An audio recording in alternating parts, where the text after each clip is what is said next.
1 in d4, Samuel Reshevsky opens with the queen's pawn, seeking a solid, strategic battle and aiming to steer the game away from the wild tactical complications Fischer often prefers.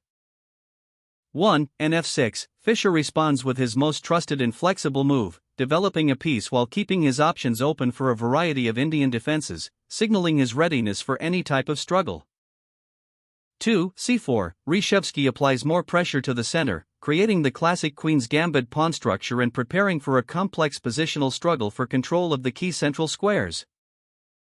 2 e6, Fischer chooses a solid and reliable setup, preparing to develop his kingside pieces and creating a sound pawn structure that will serve as a strong foundation for future counterplay.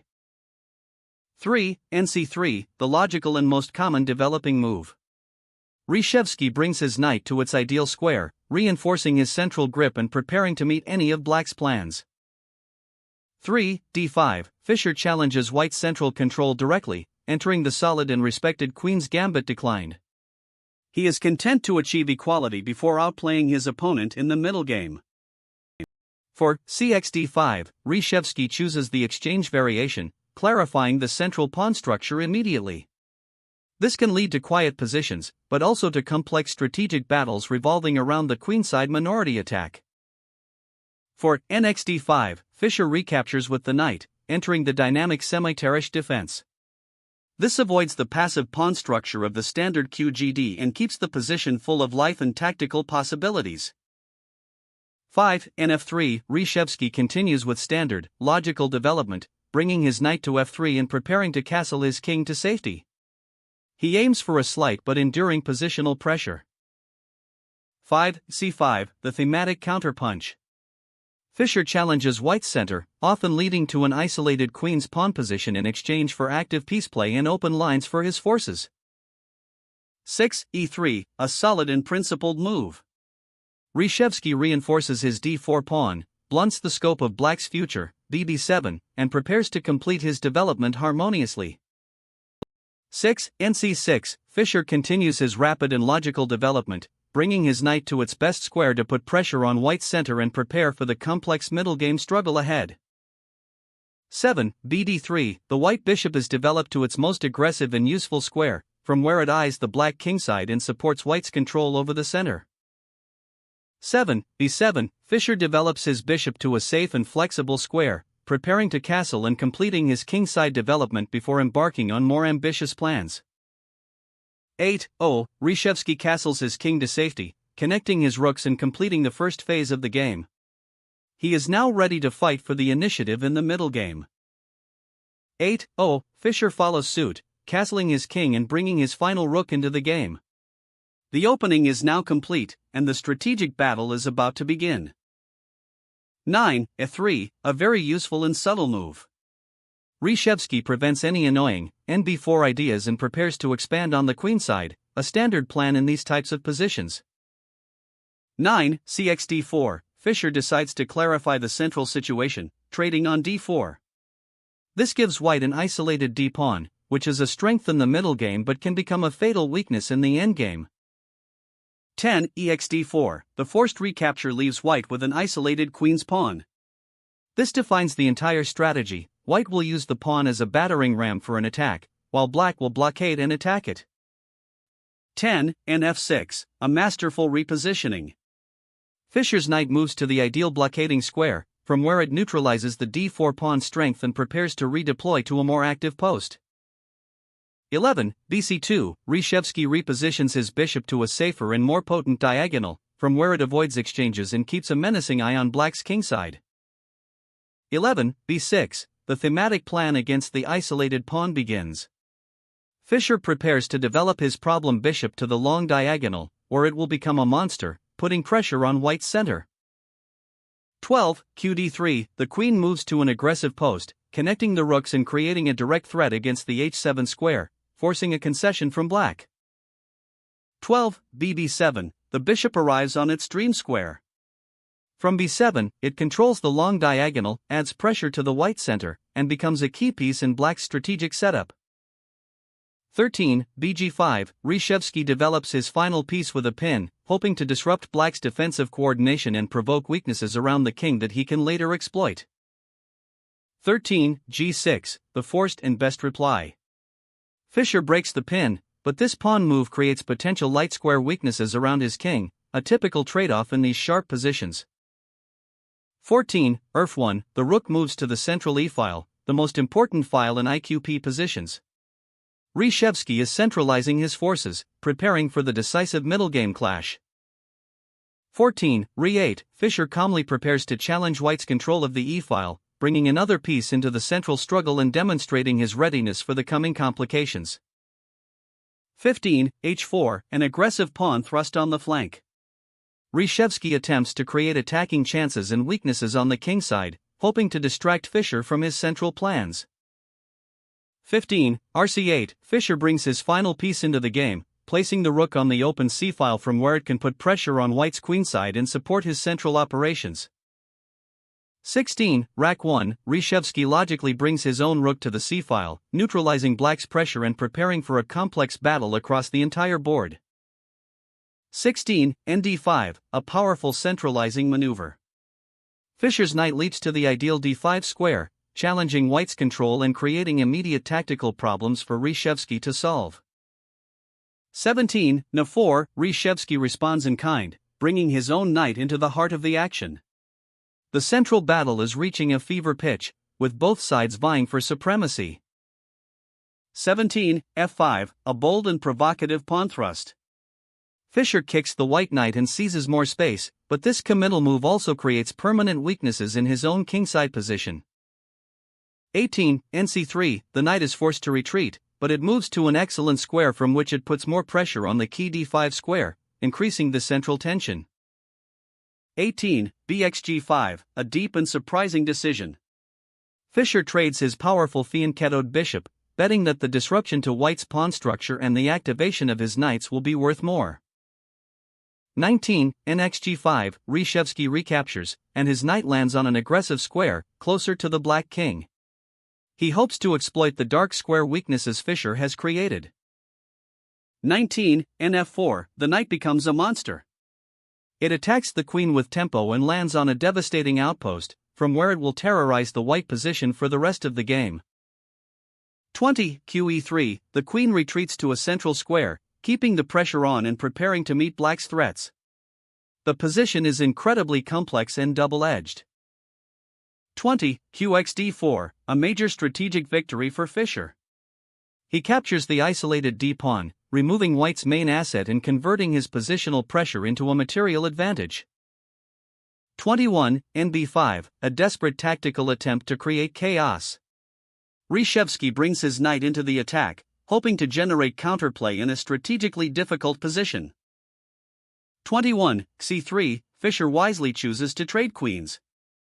With a superior pawn structure and an extra pawn, he knows that simplifying into an endgame is the most direct path to victory. 22. Fex3, Reshevsky is forced to recapture, but his pawn structure is now a complete wreck. The doubled and isolated pawns will be easy targets in the coming endgame.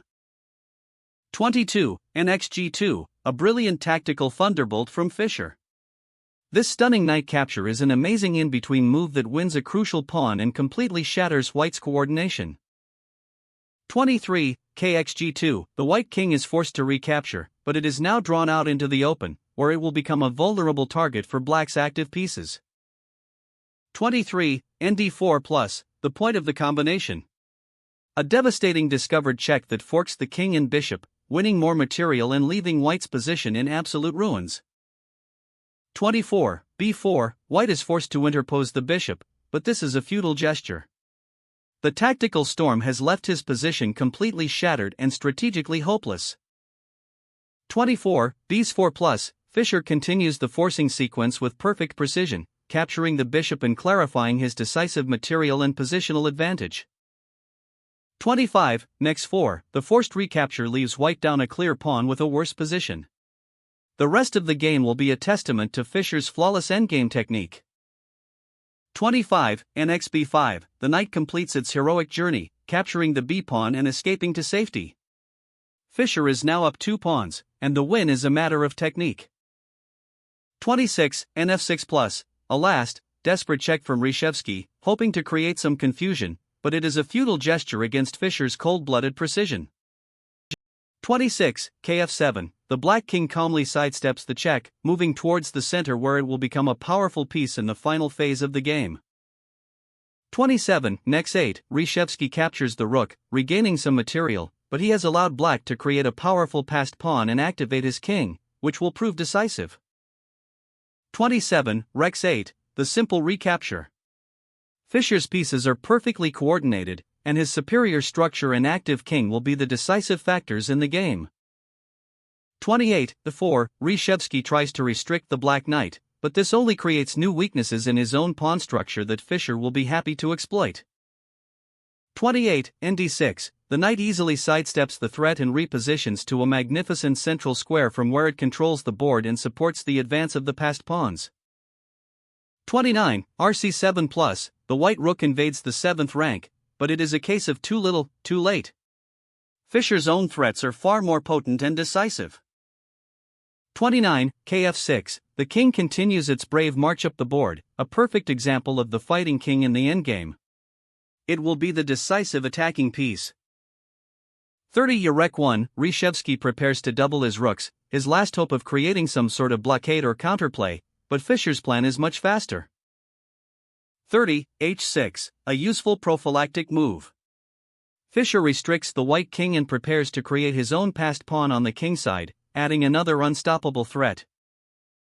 31, rx7, Reshevsky captures a pawn, but it is a meaningless gesture. The game will be decided by the race of passed pawns, and blacks are much faster.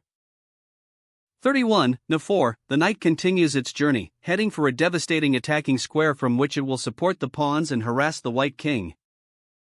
32, rs6, the white rook continues to create some minor threats, but it is merely a distraction from the main event, the inexorable advance of black's passed pawns. 32, rd8, Fischer activates his final piece, bringing the rook to the open d-file from where it will support the passed pawns and create decisive threats against the white king. 33, rc2, the white rook is forced back into a passive defensive role, a clear sign that white's counterplay has come to a complete standstill. He can only wait for the end. 33, rd3, the black rook invades the 3rd rank, creating new threats and putting immense pressure on white's crumbling position. The end is now very near. 34, rxb6, another desperate pawn capture from white, but it does nothing to stop the coming avalanche. Fischer's pawns on the other side of the board are unstoppable. 34, rex3, Fischer's rook captures a pawn and becomes a monster on the 3rd rank, ready to support the final, decisive pawn push. 35, f5, the race begins. White's passed a-pawn starts its desperate march to the queening square, but Fischer has calculated that his own threats are much faster. 35, f4, the counter-punch. Fischer's own passed pawn begins its unstoppable march, and it is clear that it is much more dangerous than white's. 36, rf2, a desperate attempt to create a blockade, but the pawn is supported by the entire black army and cannot be stopped. 36, nxf2, a brilliant sacrifice. Fischer gives up his heroic knight to remove the last defender and ensure that his f-pawn will queen. A beautiful and decisive concept. 37, kxf2, the white king is forced to recapture, but it is now completely exposed and helpless against the coming storm of black's rook and pawns. 37, re4, the rook prepares the final maneuver, getting ready to swing behind the white pawns and support its own passed pawn's unstoppable advance. 38, b4, white makes a desperate attempt to create a defensive wall with his pawns, but it is a flimsy barrier that will be easily torn down. 38, re3, the rook lands on the decisive square, from where it supports the f-pawn and creates unstoppable mating threats against the helpless white king. 39, a6, the a-pawn takes another step, but it is a ghost running in a lost race. The real action is on the king side. 39, ra3, a move of perfect coordination. The rook simultaneously stops the passed pawn and attacks white's weak b-pawn, demonstrating complete domination. 40, rc6, the white rook is forced into a passive and clumsy defensive position. It is completely outplayed by its black counterpart. 40, g5, the second wave of the attack begins. The g-pawn starts its own march, and white is now facing two unstoppable passed pawns. 41, hxg5 plus, the forced exchange only serves to open the h-file for black's king, which will now join the final assault. 41, hxg5, the recapture opens a path for the black king to join the attack, adding another decisive piece to the final assault. 42, b5, another desperate pawn push from white, but it is a futile gesture. The game is being decided on the king side. 42, g4, the pawn steamroller continues its unstoppable advance. White has no defense against the two connected passed pawns supported by the rook and king. 43, rc8, a final, desperate attempt to create some sort of backrank threat, but Fischer has seen everything and has a simple solution. 43, kf5, the king simply walks up the board, immune to any threats and ready to deliver the final blow itself. A picture of complete dominance. 44, b6, a futile pawn push. The game is already over, and these are just the last gasps of a dying position. 44, g3 plus, the pawn delivers a check, forcing the white king into an even more passive and hopeless position. The end is a matter of moves. 45, k1, the white king is forced into a sad retreat. It is a helpless prisoner, waiting for the executioner's blow. 45, ra1 plus, the rook delivers another check, driving the king further into the mating net and demonstrating the perfect coordination of black's forces. 46, k2, the king is forced to move again, but there are no safe squares. Every move just brings it closer to its inevitable doom. 46, g2, the pawn reaches the second rank, and it is now completely unstoppable. The threat of promotion will end the game. 47, rf8 plus, a final, spiteful check from Reshevsky. It does nothing to change the result but is a last act of defiance before the end. 47, k4, the king contemptuously walks forward, towards the action. It is not afraid of any checks and is ready to participate in the final kill. 48, rxf4 plus, a desperate rook sacrifice to try and create some confusion, but Fischer will not be tricked. He has calculated everything to the end. 48, kxf4, the simple recapture. Fischer now has a new queen and an unstoppable attack. The game is completely over. 49, b7, the last, forlorn hope for white, but the new black queen will easily stop this pawn while delivering checkmate. 49, g1 equals q, promotion. The pawn becomes a queen, and the material advantage for black is now absolutely overwhelming. The rest is a simple execution. 50, b8 equals q plus, white also gets a new queen, leading to a wild queen endgame, but black's king is safer and his attack is much faster and more decisive. 50, kf5, the black king easily finds a safe square, away from any annoying checks, while the white king is hopelessly exposed. 51, qf8 plus, another futile check. White can only delay the inevitable for a few moves, but he cannot stop the coming checkmate. 51, k4, the king continues its incredible march up the board. It is the hero of the game, leading the attack from the front. 52, qa8 plus, more desperate checks, but Fischer's king has an easy path to safety, while the white king has no defenders. 52, kd4, the king continues its amazing journey across the board, easily evading all checks and getting closer to the white king. 53, qd8 plus, the checks are running out, and with each check, the black king gets closer to delivering a decisive blow of its own. 53, kc4, the king now reaches the c-file, from where it can directly participate in the mating attack against its white counterpart. 54, qd3 plus, this check actually brings the white queen closer, but it also allows the black king to get even closer to the action. 54, kc5, the king simply sidesteps the check, and now the white queen is running out of safe squares to continue its harassment. 55, qc3 plus, one of the last checks. The white queen is now just flailing around, with no constructive plan or hope of survival. 55, kd6, the king moves again, and the mating net around the white king is tightening with every move. 56, qd2 plus, another check, but the white king's position is becoming more and more precarious with each move. 56, k5, the black king now reaches the center of the board, a commanding post from which it will direct the final, decisive mating attack. 57, qb2+, the final, desperate check. After this, the white king will be caught in an unstoppable mating net. 57, kf5, the king finds its final, completely safe square. The checks are over, and an unstoppable mating attack is coming. Seeing the inevitable, Reshevsky resigns.